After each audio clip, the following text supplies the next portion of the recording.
तेलंगाना और उत्तर प्रदेश में दंगा पीड़ितों के शिविरों में बच्चों की मौत की खबर समेत अन्य मुद्दों पर विभिन्न दलों के भारी हंगामे के कारण लोकसभा में नहीं चल पाया प्रश्नकाल, कार्रवाई हुई प्रभावित।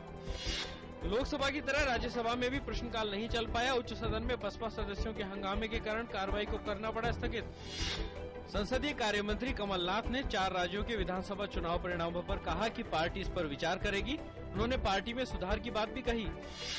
सीपीआई नेता गुरुदास दासगुप्त ने दिल्ली विधानसभा चुनाव के परिणामों पर प्रतिक्रिया देते हुए कहा कि लोग दोनों बड़ी राष्ट्रीय पार्टियों से नाराज हैं और उन्हें नकारने का मन बना चुके हैं।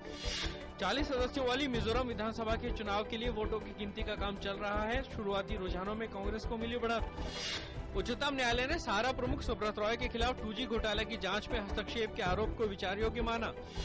दक्षिण अफ्रीका के पूर्व राष्ट्रपति नेल्सन मंडेला के अंतिम संस्कार में हिस्सा लेने के लिए राष्ट्रपति प्रणब मुखर्जी के नेतृत्व में जाएगा एक उच्च स्तरीय प्रतिनिधिमंडल। इसमें विभिन्न पार्टियों के नेता होंगे शामिल।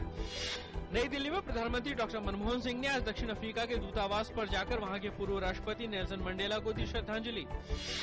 सामाजिक कार्यकर्ता अन्ना हजारे ने कहा कि सरकार को मौजूदा शीतकालीन सत्र में जन लोकपाल बिल को लाना चाहिए क्योंकि देश में भ्रष्टाचार एक बड़ी बीमारी बन चुका है। उन्होंने कहा कि समस्या से निजात पाने के लिए सरकार को ठोस कदम उठाना होगा और इसी मकसद से वे फिर से अनशन पर बैठेंगे।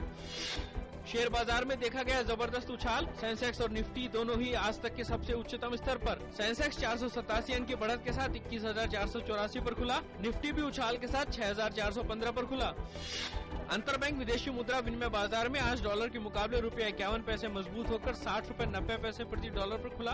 पिछले कारोबारी सत्र के दौरान डॉलर के मुकाबले ₹34 की बढ़त के साथ 61 रुपए 41 पैसे पर बंद हुआ था।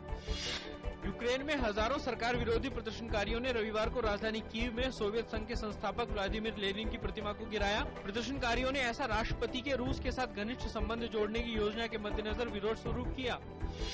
संयुक्त राष्ट्र एजेंसी के जांचकर्ता जल्द ही इराक के अराक संयंत्र का दौरा करने जा रहे हैं। जांचकर्ताओं का यह दौरा 2 साल से भी ज्यादा समय में पहली बार हो रहा है। थाईलैंड की परेशानियों से घिरी प्रधानमंत्री यिंगलक शिनवात्रा ने रविवार को संसद भंग करके 60 दिनों के अंदर नए चुनाव कराने की पेशकश की।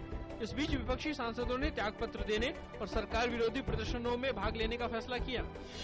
बर्फीले तूफान के चलते अमेरिका में भारी बर्फबारी जारी। सर्द हवाओं और जहां तहां जमी बर्फ के कारण जनजीवन बेहाल। सड़क, रेल और हवाई सेवाओं पर भारी असर।